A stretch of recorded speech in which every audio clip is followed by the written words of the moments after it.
Welcome to Tales from Flat Space, a podcast of science fiction and fantasy by yours truly, Gina A. Pond. Just know that the stories in this podcast may contain content that could be disturbing to some listeners. Listener discretion is advised. So, The Four Keys is my first long-form stories, and it was a story I had in my head for a long time, and the spirits that I work with, because I am Wiccan, wanted this story written, and so I wrote it for them. It starts with a poem that my wife wrote, a poem called The Sword, and this came to her while we were on vacation, and because we wanted to kind of have some way of understanding power and gender and magic that wasn't gendered. So it starts with a poem called The Sword. Teach me, Kalima, what is my purpose? You are a sword. Swords can cut. Swords can cleave. Swords can divide. Swords can block. Swords can control. Swords can lead. Swords can command. Yet swords can never help. If I were not a sword, what might I be? You might be a shield. Shields can protect. Shields can reflect. Shields can return force as like unto its source. Yet shields can never help. You might be a cup, for cups are the repository of power. They hold strength and space for others, never for themselves. Cups can never help. You might be a flower, for flowers carry beauty and truth, and thus they illuminate the worlds, yet they can never help. Who then, teacher, can truly help? Only thyself, child, only thyself. The great tree and the crossroads.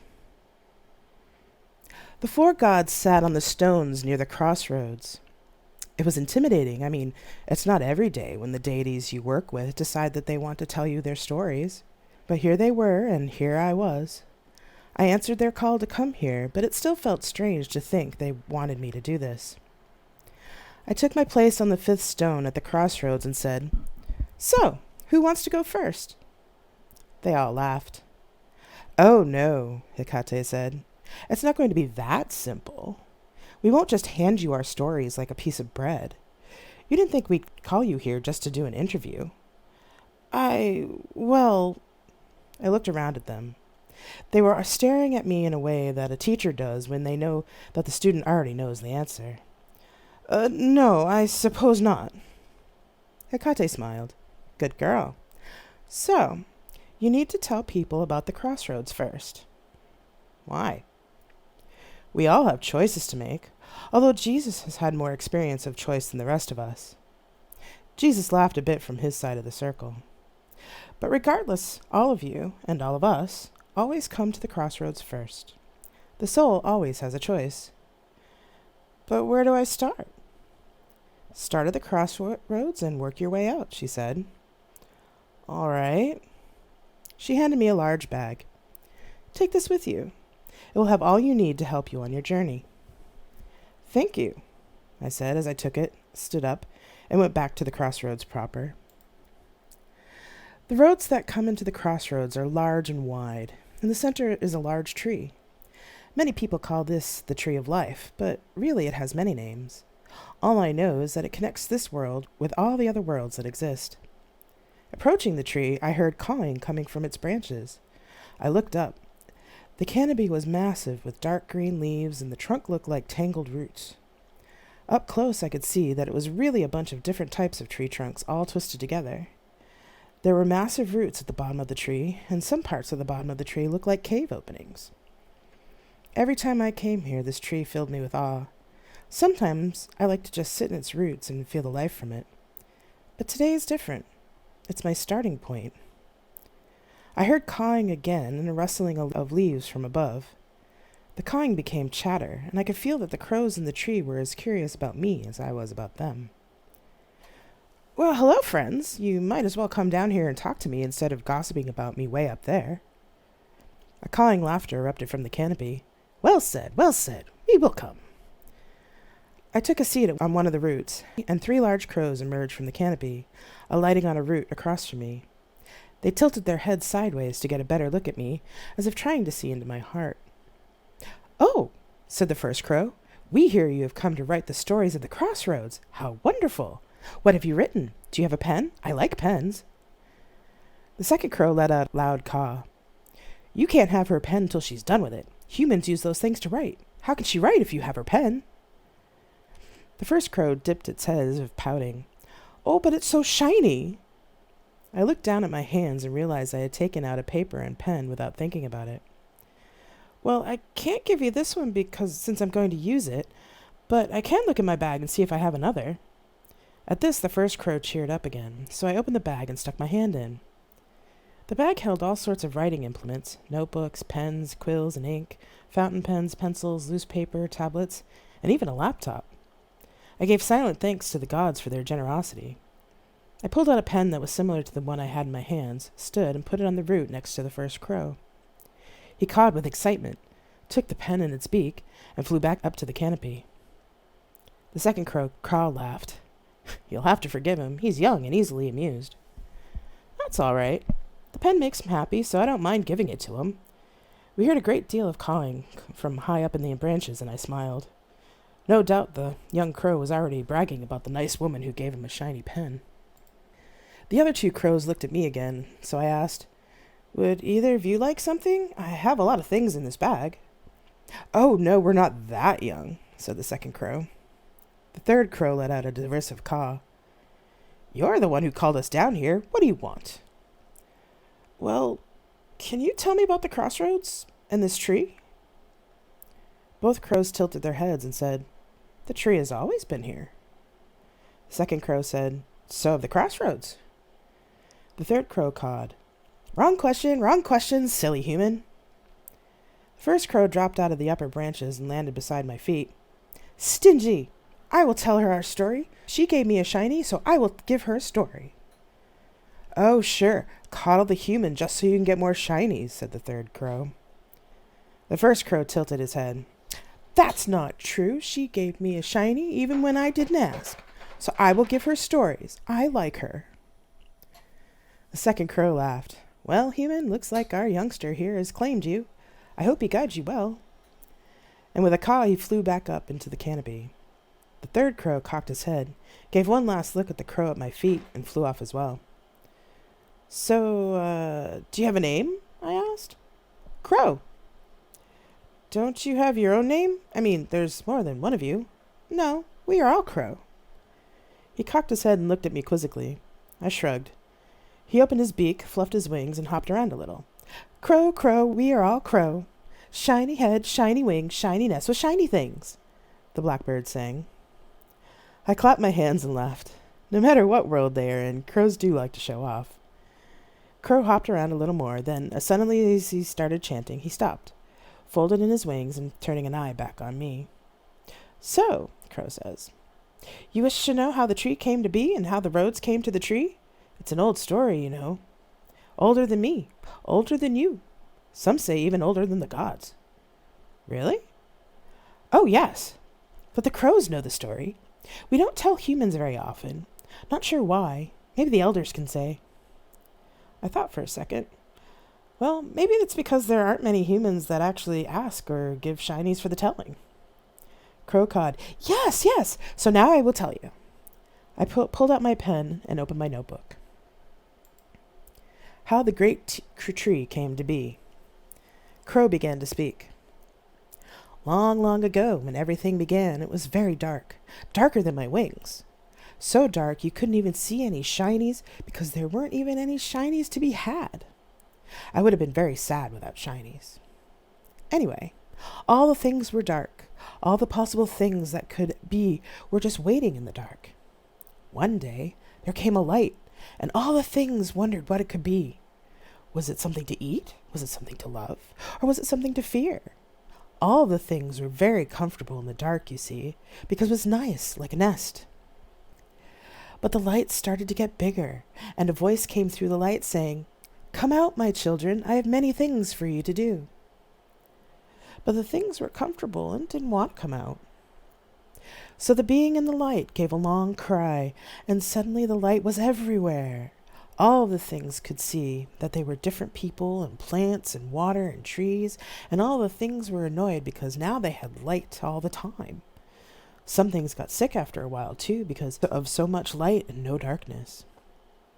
No one knew what to do, so when everyone came together, they decided it was up to the birds to figure out how to talk to the being that gave us light, because they were able to fly high in the sky, closest to them. Some of the bigger birds said that they would try because they were big and strong and could fly the highest. But their strength was not enough to bring the light bringer, and they fell back to the ground. Then some birds with loud voices tried to call out to the light bringer, but they ran out of voice. Then the crows got together and hatched a plan. All the crows would fly at the same time with their black wings, which back then looked more like the darkness than they do now, and make it look like the darkness had come back for all the beings.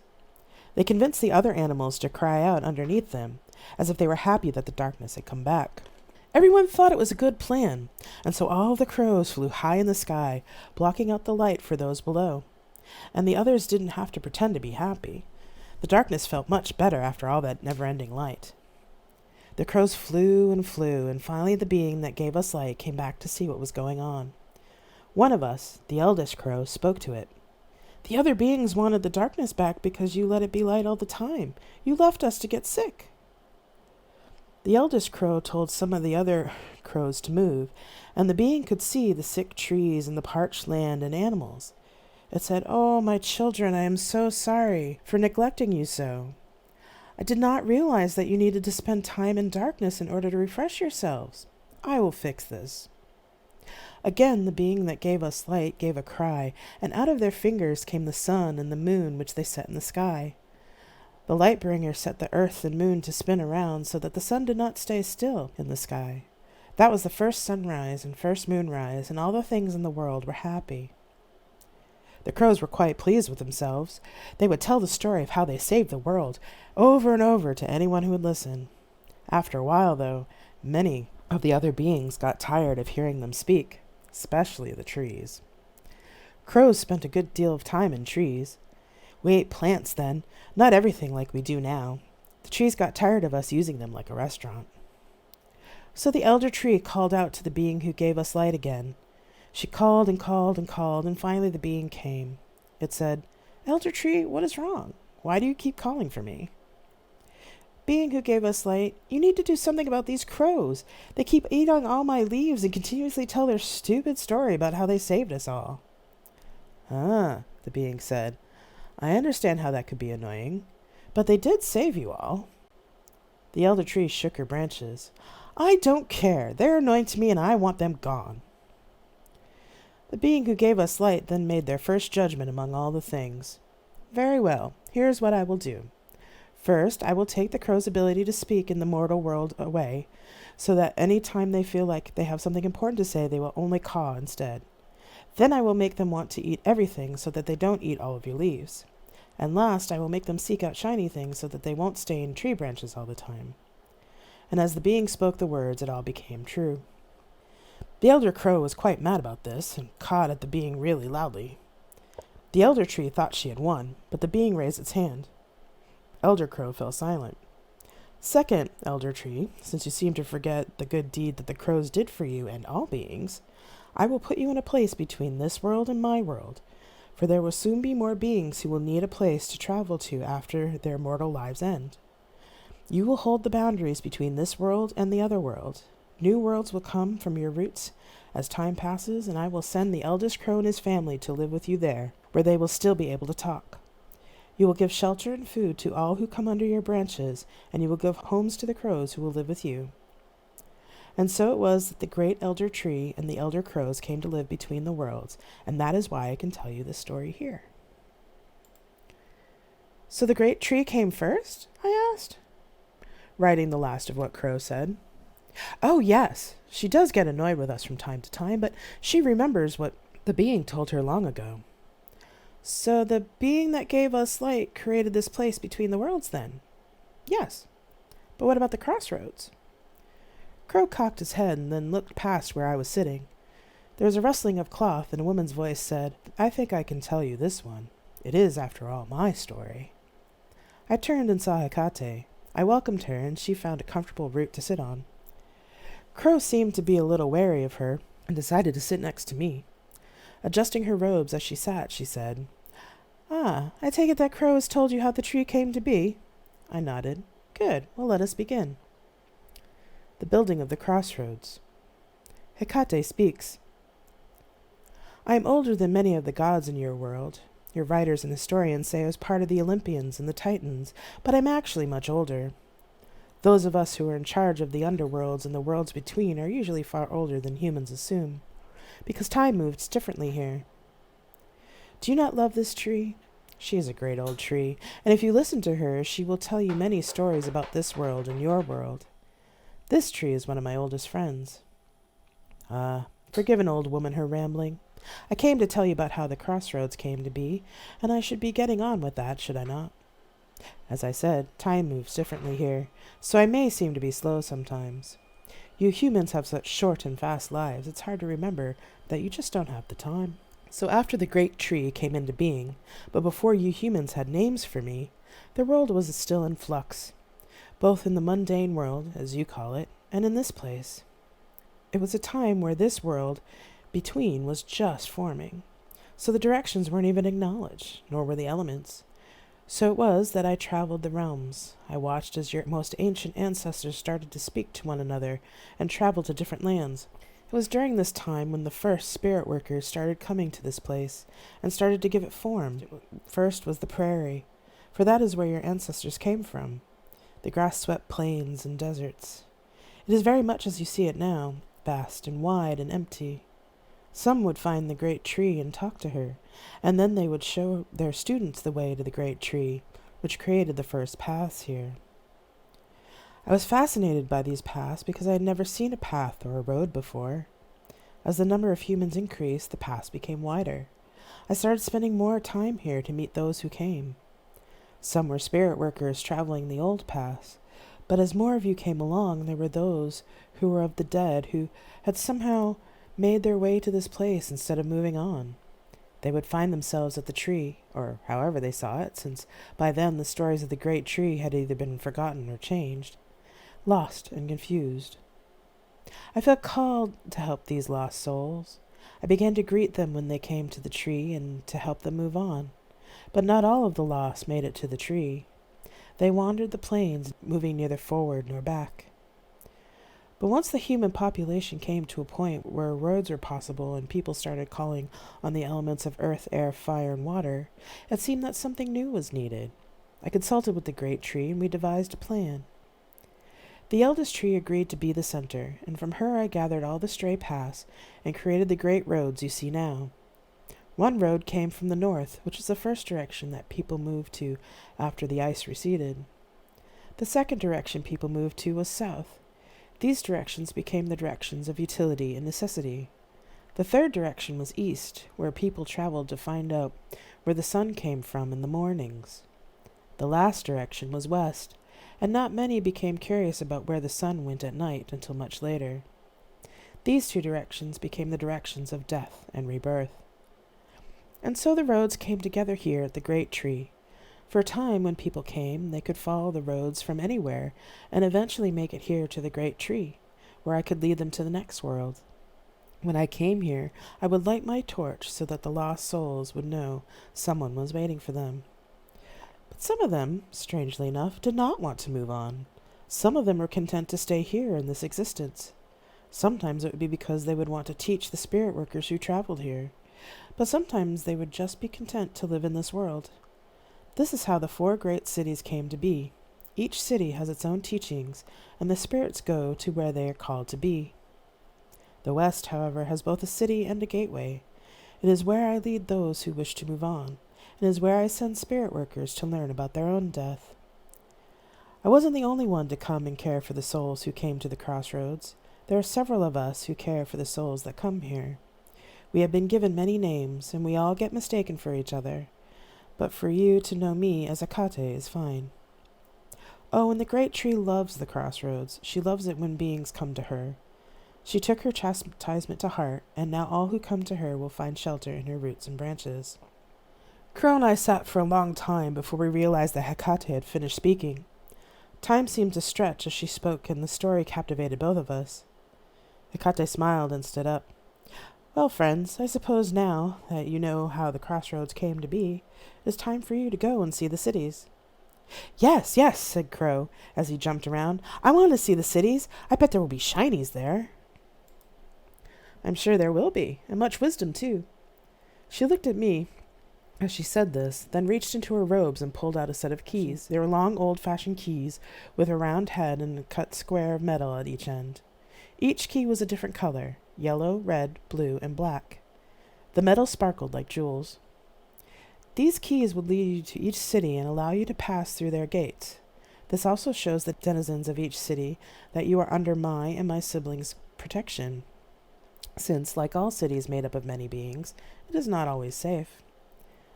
Thank you, I said, for the story, the keys, and... Hecate held up a hand. You can thank me for all of that later. Off you go. She spun around, turned into a great raven, and flew away. Oh my, said Crow wistfully. She's beautiful. She wasn't beautiful before? I asked. He cocked his head. Well, she looked like a human before. Then she looked like me with black wings. They're the shiniest wings I ever saw. I thought about teasing him a bit, but thought better of it. I packed up my notebook and pen into my bag and then stood up.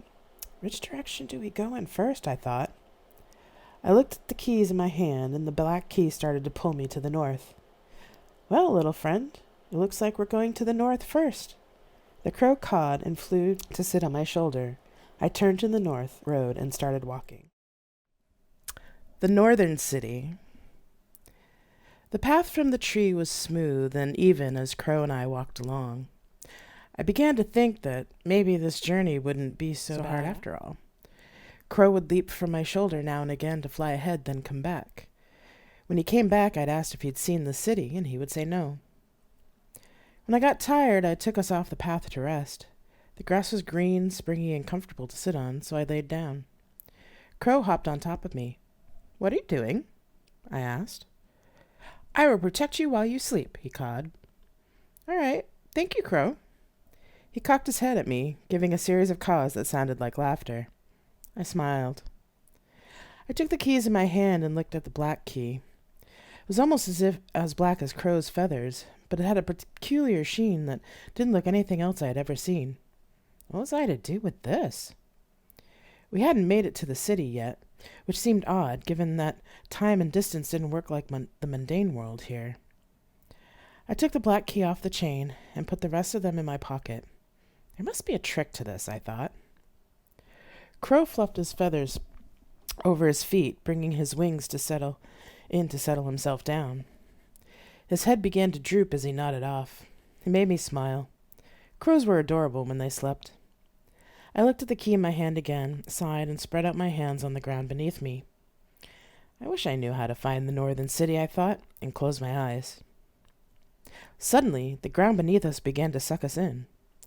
I wrapped my arms around Crow as he was startled awake. Hold on, Crow.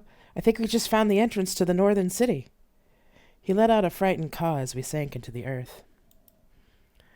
Clutching Crow to my chest, the earth swallowed us up as if we were falling through water.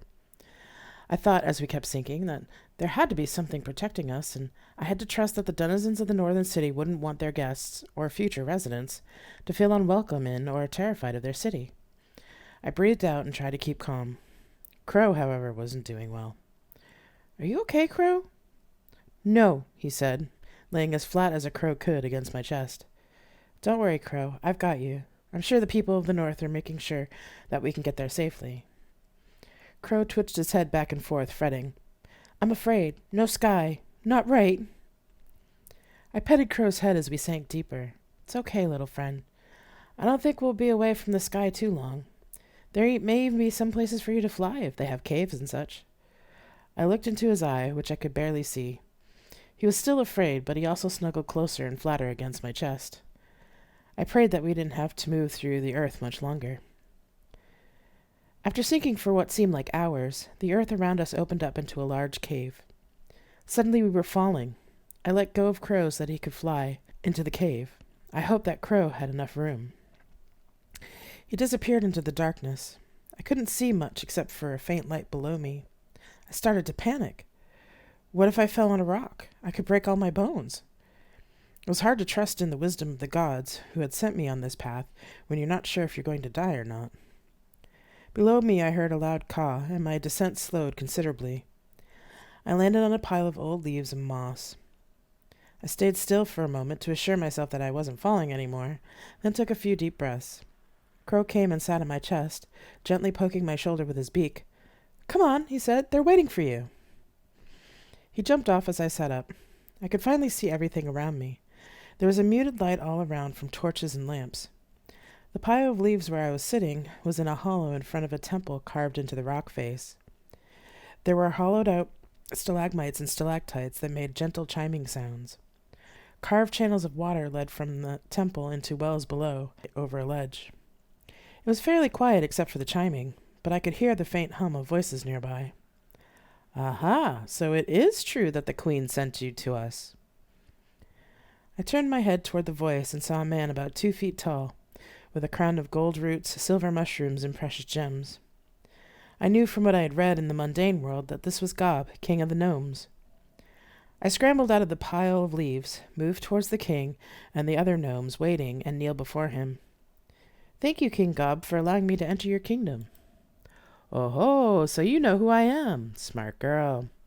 I welcome you to the northern city. Have you the key the queen gave you?" I nodded, and offered him the black key that I had been clutching in my hand the whole time. The king smiled. "No, you need not give it to me. You will know when to use it. I'm sure the priests at the temple will help you find what you are looking for. I just needed to see it as proof that it was she who sent you. Good luck on your quest." He then gave an order in the gnome language, and his entourage turned and left. 2 gnomes stayed behind. The first was an old gnome in a robe, the color of rich, fertile soil. The second was a younger gnome in a similar robe, but it was a lighter brown.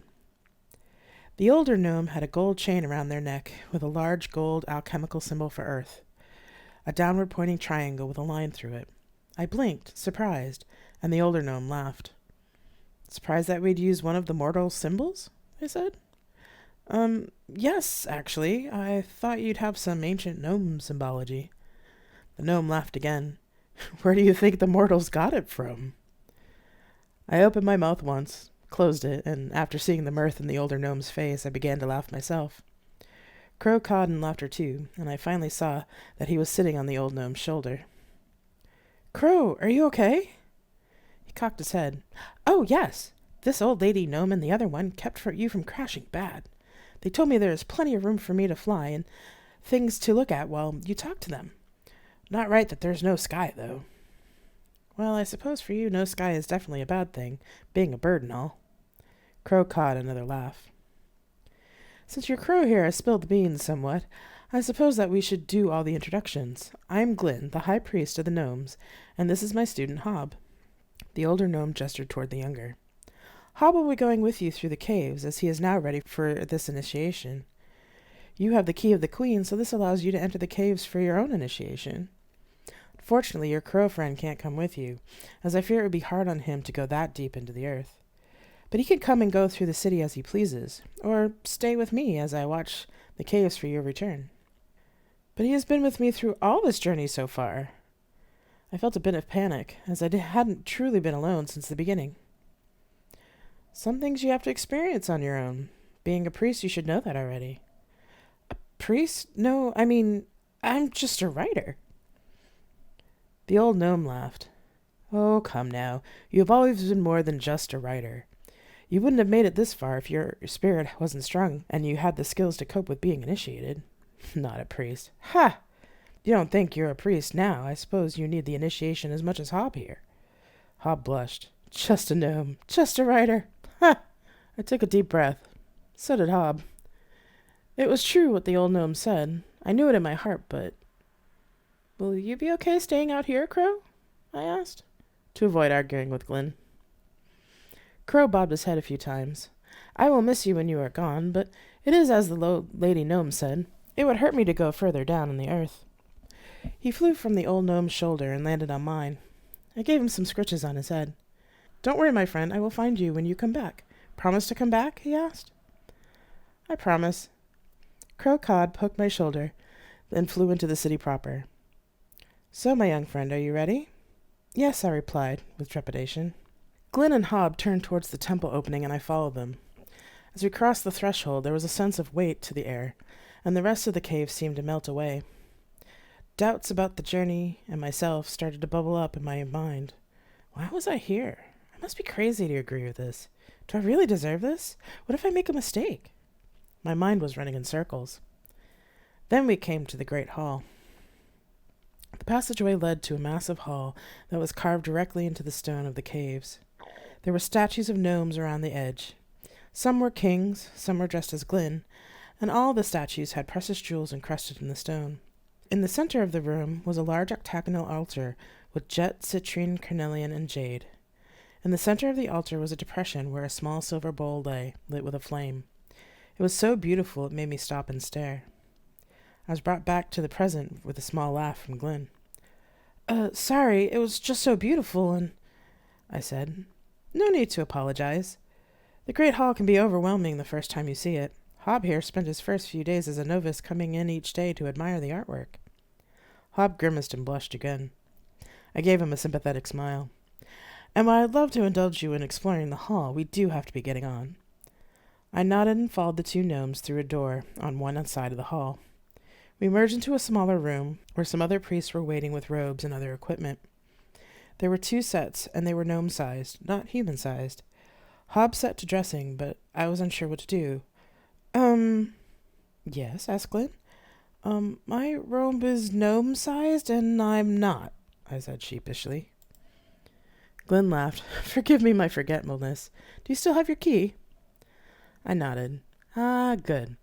Hold the key to your heart. I did so, and Glynn stood on a chair in order to put her hand on my head. She started chanting something in the gnome language, and suddenly the key disappeared in a flash of bright golden light. When the light cleared, I realized I was looking Glynn from below her, perched on the chair.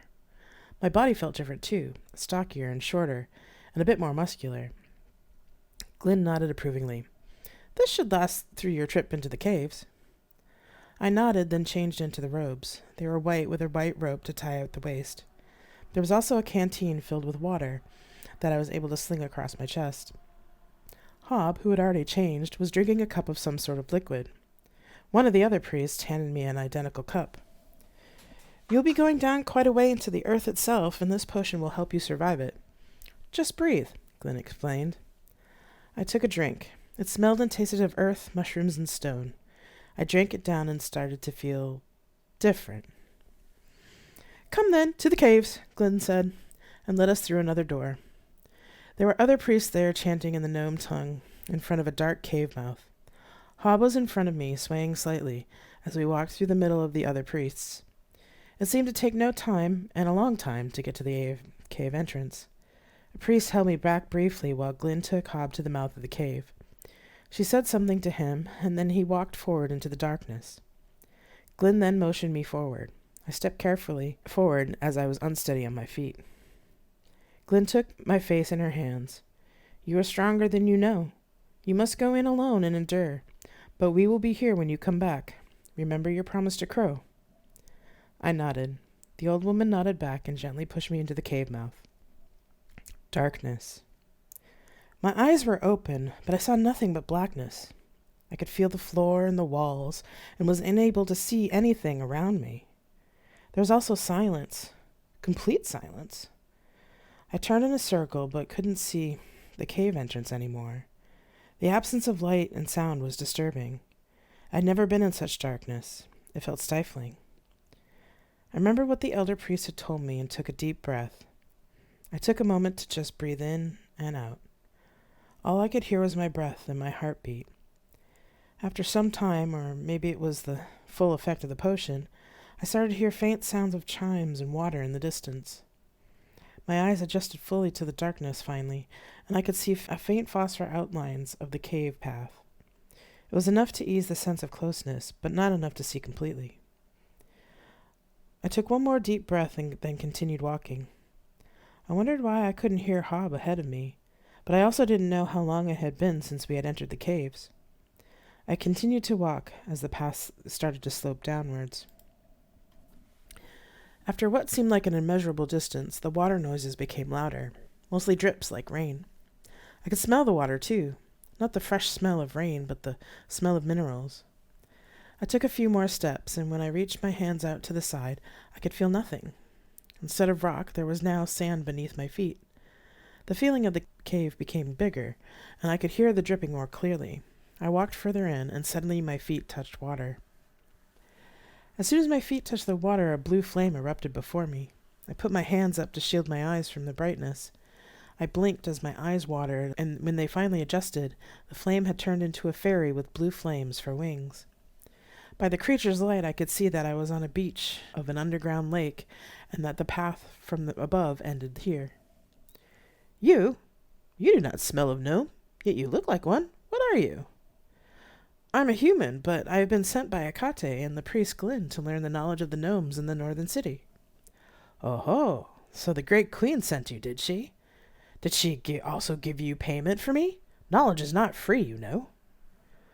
I'm sorry, but all she gave me were some keys, and the black one was used so I could become gnome-sized. The others are kept with the gnomes. I have nothing else except this canteen of water. The fairy pouted. Well, the gnomes will see to it that I get my wages for this, but for now I'll take that canteen of yours. But you won't need water here, they said. I looked at them. I didn't trust the Fae generally, but I had a feeling that something was going to happen with this one no matter what I decided about the canteen. I lifted the canteen from my shoulder, opened it, and instead of water I realized it was more of the potion. I took a long swallow, closed it, and handed the rest to the fairy. The blue Fae snatched the canteen from me, opened it up, and sniffed it. Ah, the old woman's tea, lovely. I know just what to do with you. Then before I could say anything else, the fairy grabbed me and held me to their chest. We started spinning and, surrounded by blue flame, plunged into the lake. The water surrounded us, but to my surprise, I could still breathe. The Fae laughed as we went deeper and deeper under the lake and into the earth. It became warmer, too. It was so warm that I thought my skin would start to burn, but it seemed that the potion, or whatever magic the fairy had, kept me from catching on fire. Suddenly there was a rush of air, and the blue fairy and I emerged into a large cave that had a dull red light and the sound of a large waterfall. The fairy dropped me on the ledge and flew further into the chamber. "Dragon!" shouted the fairy. I scrambled to my feet. The air was hot and smelled of sulfur. The cave was even bigger than the temple above. I had been dropped on a ledge next to the waterfall about midway up the walls of the cavern. Below were geysers that glowed a dull red and emitted steam. They gave enough light for me to see that there was also a large pile of rocks and stones at the bottom. It was beautiful, as many of the rocks were actually enormous precious and semi-precious stones. I stared in fascination. "Dragon!" shouted the fairy again. "Wake up, you old thing. There's another one for you." Suddenly what I thought were rocks below me started to move. The cave rumbled and shook, knocking me to my knees. Slowly, a face and body emerged from the depths and loomed above me. It turned its head and then brought its face down to look at me. I stared back. It rumbled. "I can see that, little one. And a human, too. Well, Bug, what do you want of me?" "Well, I was sent here to gain the knowledge of Earth and the northern city by Hecate. The gnomes sent me into the cave, so apparently I meant to learn from you since I ended up here." The dragon made a noise that was more like a small earthquake and a laugh at the same time. So you shall, Bug, so you shall. But tell me, what knowledge do you have of how the earth came to be?" "Well, I have the story that the crows gave me," and I told him the story as I remembered it. "I am gathering the stories of the cities in the great tree so that others can find and gain their knowledge. I think I was meant to find you and share your story as well." The dragon nodded. Yes. The dragon reached down into its hoard and carefully dug out a small stone, small for a dragon anyway, and threw it at my feet.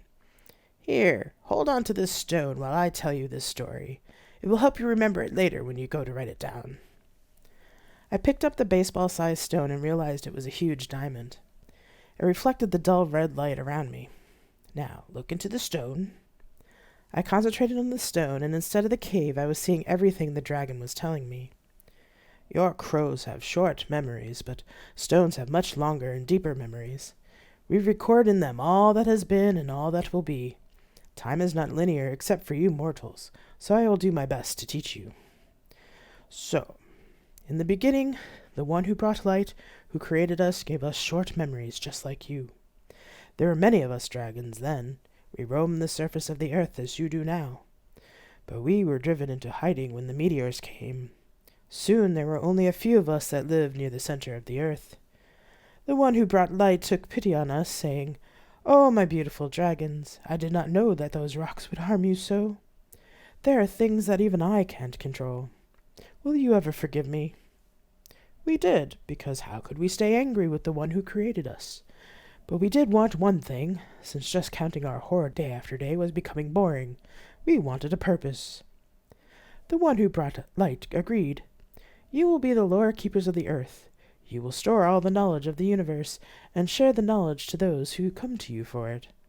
And so it was that we dragons could remember the first stirrings of the molecules that created the universe, and the history of all that has been and ever will be. For those of us who live in the earth, the stones are our libraries, and we deposit our thoughts and stories into them. When you hold a stone, you can ask it to give you the stories of wherever you are. That is why I gave you this stone. It carries some of the oldest stories. Go ahead, ask it. I looked into the stone and asked it silently to show me how the earth came to be. Suddenly I was a particle writhing around with other particles in the darkness of space. I spun and spun and spun until there was a great flash of light. Now I was part of a molecule that was becoming attached to something bigger. There was a light forming and the coming together of other types of molecules. Then, in what seemed a moment out of time, I was the stone in my hand, witnessing the history of the planet the humans call Earth. I pulled back then, as I realized I was forgetting how to breathe. The dragon rumbled a laugh again. It's hard being a stone, isn't it? I took a deep breath. Yes, it is. The dragon nodded. Remember, you can always connect with the earth through the stones. You are made of the same types of particles and molecules as they are. I nodded slowly and realized I was starting to feel the heat more. I think it is time for you to go before the potion wears off. It's easy to lose time here. It looked around the cavern. Fairy, where have you gone, you blue demon? A blue light appeared next to me on the ledge. Are you done yet? The fairy answered. My wings are starting to get a little crispy. Yes, you menace, the dragon said. Now take your payment and bring this child back to where she belongs. There was another rumbling, and suddenly a small pile of jewels tumbled onto the ledge. The fairy let out a squeal of delight, spun around the jewels, which promptly disappeared. Right then, off we go. And before I could even say goodbye to the dragon, the fairy grabbed me and started spinning again. This time it was so fast I passed out to the sound of the fairy laughter. I woke to something poking at my shoulder. Hey, wake up, wake up, wake up! I heard as if from a distance. I felt like I was rising up from a deep cavern, and very slowly I came back into awareness. I opened my eyes and saw that I was lying on the floor of the great hall of the temple. There was something poking at my shoulder, and I said to whoever it was, Hey, stop that. I heard a short caw, and the crow said, Oh, thank goodness, I thought you'd never wake up. Another voice answered, Silly crow, it's hard to be a stone. Humans have a harder time than others when they seek these mysteries. She's come back right on time. I recognized the voice as Glenn's. You should sit up now. I did as I was told. To my surprise, I was back in my human form with my usual clothes. Glenn gave me my bag and asked me to hold out my hand. She put a golden symbol of earth into it, a twin to the one she wore around her neck. So, priest, I hope you have learned the lessons of earth well. Remember that all of the elements are connected, and that their history is written into the stones. I will, I said, looking at the symbol of earth in wonder. Then I remembered that Hob had gone before me. Hob, did he make it? Oh, yes, he came back before you and is now resting. But for you, it is time to go. You've been here long enough. How do I get back up through the earth? I said. Hecate never really gave me any instructions about that. The old woman smiled. What did you do last time? I followed the pull of the black key. She arched her eyebrows. As I reached into my bag to look for the keys, I noticed that there was a baseball-sized diamond in my bag. I pulled it out and showed it to Glynn. "It's the stone the dragon gave me." The old woman widened her eyes. "Ah, that's what it was. You came back with it, so I put it in your bag for safekeeping. What an amazing gift. He must have liked you." "I suppose so." I put it back in my bag and retrieved the 3 remaining keys. Crow came to sit on my shoulder. "Which one do we take this time?" he asked. I don't know." But as soon as I said the words, the red key began to vibrate. "Well," Glynn said, "looks like you have a direction." I nodded, then knelt and gave the old woman a hug. "Thank you." She smiled. "Oh, off with you now," she said, and walked back into the temple. I took hold of the red key, and suddenly Crow and I were enveloped in a bright red fire. The southern city. The world became nothing but fire. It roared and flowed around us, spinning Crow and me around and around until we no longer knew what direction we were in. Crow was digging his claws into my shoulder, so I grabbed him and held him to my chest, closing my eyes to the brightness. It could have at least given us a warning, I thought, knowing that this world didn't work that way. It had its own rules. As abruptly as we were taken up by the fire, it stopped. The sudden quiet rang like a gong in my ears. After my senses righted themselves, I realized we had fallen over and were lying on the ground. Crow squirmed beneath me, so I rolled over and let him go, finally opening my eyes. He hopped a bit away to stretch out his wings and settle himself. Some ways I wished I could do the same, but all I could do was carefully sit up and look around. First it was hard to see after the darkness of the northern city, but once my eyes adjusted, I could see we were in a desert. There were small plants, cacti, and rocks everywhere, and the rocks were a dark red-orange. It was beautiful in a stark way, but it was also hot. I looked through my bag for water and realized I only had pens, notebooks, and the diamond that the dragon had given to me. "Well, little human, you are in my realm now." I turned around, and there was a column of flame, bright red and orange. The fire let off no smoke. I knew it was hot. It did not burn. The flame was so amazing and beautiful I could not speak for a moment. "Who are you?" I finally asked. Laughter, both comforting and intimidating, ran through my head. The fire began to glow brighter and then shrink into a more human-like form. The person that emerged from the fire was the most beautiful being I'd ever seen. They had long hair that was simultaneously as dark as night and bright as fire. They wore no shirt and loose, light-colored pants, belted with what looked like a frozen fire. They had breasts, but otherwise looked androgynous. All I could do was stare. They smiled, and I instinctively shivered. The smile did not reach their eyes. I lowered my own eyes. "I am Lilith, and you have reached the outskirts of my city in the south. I am not the only keeper here, but I am the one that you personally know more than the others. You should leave, little human. My realm is not for you." I felt compelled to go, but then I remembered the key in my hand and held it up for them to see. "I came to learn the knowledge of the south. Hecate sent me here." They looked at the key in my hand.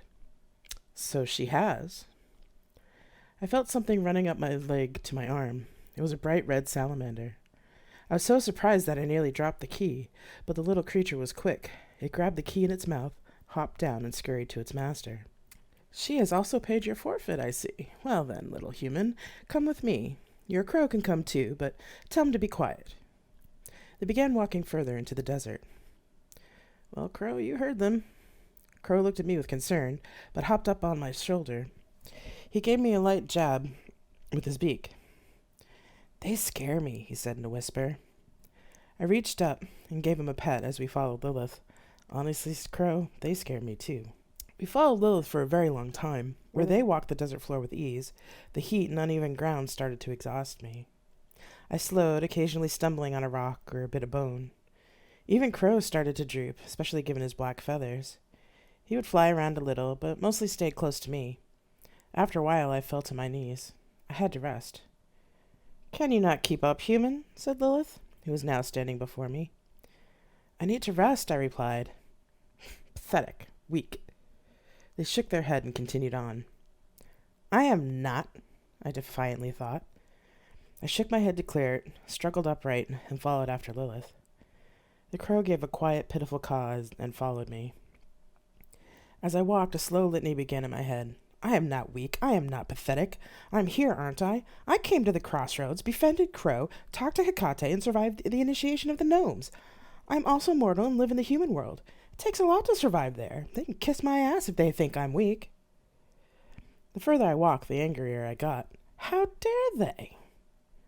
Crow stopped coming down to land on me, and I didn't notice. My anger at everything was turning into rage as we walked on. I was so wrapped up in my own anger that I didn't notice we were approaching tall cliffs that towered over us, creating relief from the heat of the sun. It was only when I shivered from the sudden drop in temperature that I looked up. Lilith had stopped in front of the cliff and was waiting for me to catch up. Lilith regarded me with a mischievous grin. Are you angry yet, little human? I'm surprised your weak, pathetic self actually let you follow me. I am not weak, I said angrily, as I was catching my breath. Oh, really? They drawled. Well, let's find out, shall we? She turned toward the cliff face, raised her hands, and shot fire that looked like waves of salamanders at the stone. The rock melted and reformed into a large black rectangle that was framed by faceted stones. The fire subsided, and I could see a dark black obsidian mirror framed by rubies and garnets. In the mirror I could see myself as I was, tired, thirsty, and angry. Lilith touched the frame, and suddenly it wasn't my reflection, but an image of my childhood, me in junior high, where I bullied another person. The anger in me transformed into guilt. You were a nasty little child, weren't you? They touched the mirror again. This time it showed me writing angrily in my journal. My anger came back, but the guilt was starting to feel bigger. Then the image changed again to me not acting while others were having an argument. Then it was an image of me not giving money to charity. Now I was full of anger at someone who didn't deserve it. Now I was disappointed that I didn't get an award and someone else did. Now I was ignoring the news, ignoring the suffering, dreaming of someone's death and evil ways, cursing, laughing, retreating, running, feeling helpless. Stop, I yelled, and began to sob as I fell to the ground. I could feel Lilith towering over my cowering form. Do you really want to know what we know in this city, little human? You are no prophet. Do you really think you can lead the masses without breaking? Do you really think that you know the true way? They grabbed me by the head so that I could look into their fire gold eyes. Do you? No, I whispered. I don't. No, you don't, they mocked. And why is that, I started to whisper. Then I looked into their eyes again and said, stronger this time, I don't know. They let go of me and I fell to the ground. They sat on the ground near me, waiting. I was adrift. I was alone. I knew nothing. I was nothing. I was despair. I curled into a ball, weeping, while Lilith just waited. The sun began to set, and the light turned golden. Come here, child, they said, patting their lap. I crawled over to them, putting my head in their lap. They patted my head and let me weep. Crow, who had flown away when Lilith created the mirror, came over and landed on my leg. It's okay, little Crow. I'm done tormenting your human. Crow cocked his head, and his look said that he was unsure. Lilith laughed. Come back, little one. You are not alone, and you are not nothing. You have Crow here, and I'm here. You do not need to hide from us. The comfort in their voice was something I wasn't sure I trusted, but I could feel Crow standing on me, and I did trust him. I opened my sore eyes and could see that the desert was turning from red to purple. The sun had faded behind the cliffs, and the stars were coming out overhead. You understand now, yes? There are not that many that come to the southern city, and I would not let you into the city anyway. It is here for those who are prophets, those who become the ones who change the worlds. When they finally come here, they are able to rest. Unlike you, they don't crumble before the mirror, because they understand that they are the mirror. But unlike you, they lack the ability to act. They have no choice in who they are. You do. Do you understand? I think so, I said. At least a little bit. I could feel their smile. That is a start. You don't have to know how to be a prophet, but you should have an understanding of what it's like for those who are. I nodded. Lilith stopped petting my head and helped me to sit up. I felt clean and empty even though I was sweaty and dirty. Crow jumped into my lap and I scritched his head to reassure him that I was okay. Lilith raised their hand and a salamander appeared. They whispered to it, and the salamander ran over to the obsidian mirror, where several other salamanders joined it. They swirled into a vortex at the bottom of the large mirror, and a small circle of obsidian popped out. The salamanders then carried it to Lilith. Take this, not only as a reminder of what you learned here, but as a tool to see the truth in all things. You may not always like what you see, but it will always be true. They handed me the piece of obsidian. I took it in my hands and gasped. It was light, slightly bowl-shaped, and the lip of the bowl was encrusted with rubies and garnets in the shape of roses. It's beautiful. Lilith stood. Anger and truth are as beautiful as they are lethal. Never forget that. The salamanders gathered around them, and then suddenly they became, once again, a pillar of flame. The pillar flared for a moment, lighting up the night, then disappeared. I carefully put the mirror in my bag. Once my eyes adjusted to the dark, I took a deep breath. Crow poked at me from my lap. Can we rest here for the night? Yes, Crow, I think we should. It's been a long day. I laid down on the desert floor at the foot of the cliffs. Crow jumped onto me, tucked his feathers over his feet, and we both fell asleep looking at the stars. The Eastern City. We woke just as the sun was rising. The sleep had done both of us good, and I felt ready to face the next challenge. Crow hopped off me as I sat up. He danced around a bit, spreading his wings to shake off his sleepiness. I smiled as I watched him. Crow must have sensed that I was watching because he turned around, cawed, and cocked his head. Where do we go now, big sister? I was about to say that I didn't know when I realized that was the first time he had called me big sister. I smiled. I suppose once you've been through fire together, you've earned the right to be considered family. I cleared my throat. Well, we have 2 more keys left. The black was for the city of the north, and the red for the city of the south. I pulled out the 2 remaining keys from my bag. One yellow and the other blue. The yellow one began to vibrate. It looks like we're going to the city of the east next. How do you know? Asked Crow. Well, the yellow key is vibrating, and yellow is the color of the east. The crow danced in excitement. I know the city of the east. I like to go there. It's a floating city in the sky. Really? Yes, he said, then stopped dancing and cocked his head. How are you supposed to get there, big sister? You don't have wings like I do. I looked at the vibrating key. I'm guessing that the key will somehow let me get there like it did for the other 2 cities. You should probably come over here, little brother, just in case it transports us like it did last time. Crow came over and perched on my shoulder. I took hold of the yellow key and put the blue one back in my bag. The yellow key suddenly turned from metal to a yellow-white crystal that glowed. A yellow ribbon coiled out of the crystal key and around my arm, leaving a long tail that hooked through the key and tied itself around my hand. Before I could wonder what the ribbon was for, I started to rise off the ground. Startled, Crow launched himself off my shoulder and flew around me as I kept rising up into the sky. Crow, help! Crow flew around me a couple more times, then cawed triumphantly. I know what to do, big sister. I can get us there. And without hesitation, he swooped around, grabbed the end of the ribbon in his beak, and we took off at the speed of Crow towards the east. Crow pulled me ever eastward, flying over the land of the south and past the other lands, until we could see tall mountains in the distance. They were snow-capped and ringed with clouds. The wind rushed through my hair and chilled my bones, but it wasn't bothering me much because the flight was so thrilling. It was amazing to see this world from Crow's point of view. The land itself was small, with dots of people and carpets of green. The sky was full of clouds that looked like fluffy, strangely shaped pillows. As we came closer to the mountains, other birds came to see the strange sight of a crow pulling a human. A jay flew next to Crow and said, How now, Crow? Who is this you bring? You have a pet human? Jay laughed, as jays do. Crow cocked his head towards the jay and shook the ribbon out of his mouth, grabbing it in his claws. I'm bringing my big sister to the city of the east. She's my sister, not my pet, he cawed with annoyance. So sorry, Crow, Jay said mockingly, but then quickly flew away. It seemed strange to me that the jay would fly off so suddenly, until a shadow passed over me and Crow. I looked up and saw the largest eagle I had ever seen. It was hard to see what he looked like, as he was shading the sun. I was in awe.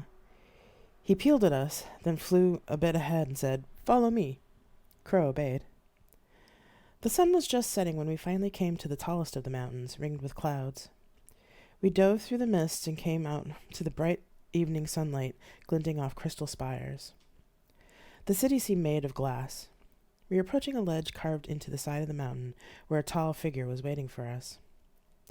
Crow pulled me down towards the ledge, which was easily wide enough for hundreds of people to stand on. When my feet touched the ledge, the yellow ribbon disappeared and my regular relationship to gravity was restored. Crow flew out of my way as I tried not to topple over. The figure I had seen from the air laughed and said in an otherworldly voice, "Gravity can be unkind sometimes, can it not?" I found my footing, stood up, and stared at the being that just spoke. They were androgynous, tall, and dressed in a robe of a pale yellow white. The eagle landed next to them, and was nearly as tall. "She is not the will for our city, master," said the eagle. "She should be sent on her way." Now, my friend, she has traveled far and has just arrived. We will let her rest a while and listen to her story." The eagle dipped its head. "So, human, Crow has brought you here, and I see you have a key to our realm. Who sent you?" "I was sent here by Hecate to learn the wisdom of the city of the East." "Ah, yes, the old one. She would send one such as you on this quest. However, Eagle is correct. The wisdom of the East is not yours to carry. It is something you will never master, even if I tell you of it. Do you still wish to know?" "I do," although I couldn't hide the slight edge of disappointment to my voice. They looked into my eyes, as if weighing something, then said, "Come then, I, Raphael, will teach you what you need to know." They reached out their hand, and I took it. They led me over to several benches where we could sit and talk. "Please sit, rest. In this city dwell those whose minds are as sharp as swords. They are able to make decisions when no one else will.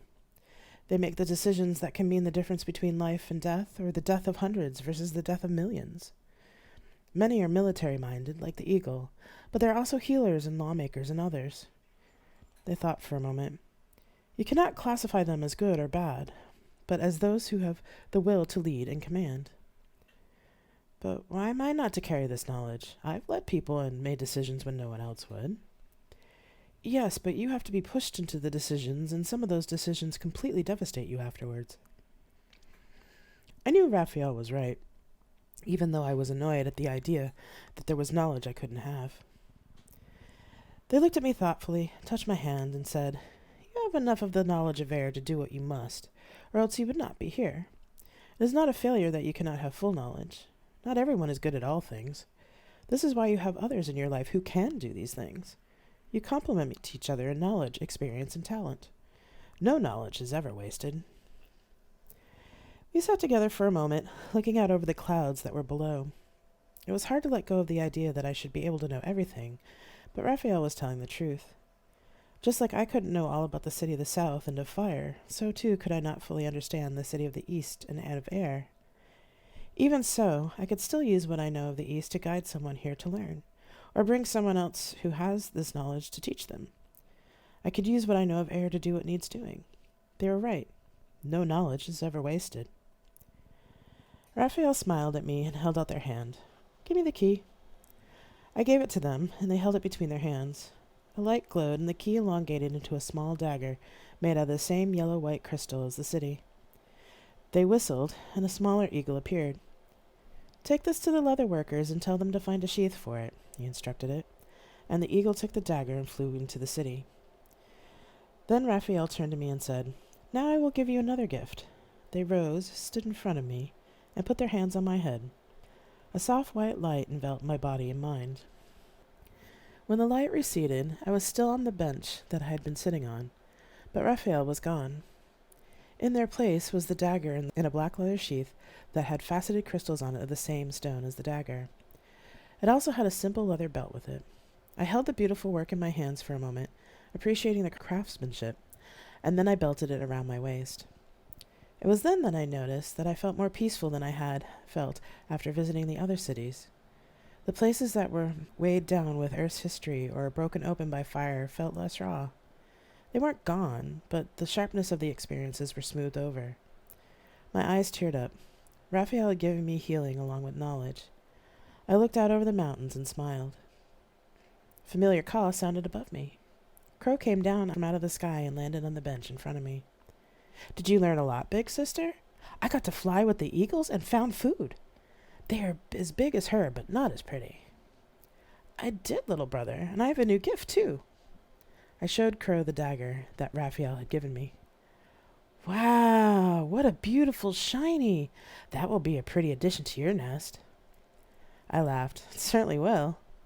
I thought for a moment, and a knowledge that I didn't know came to me. It was as if something had unlocked in my brain.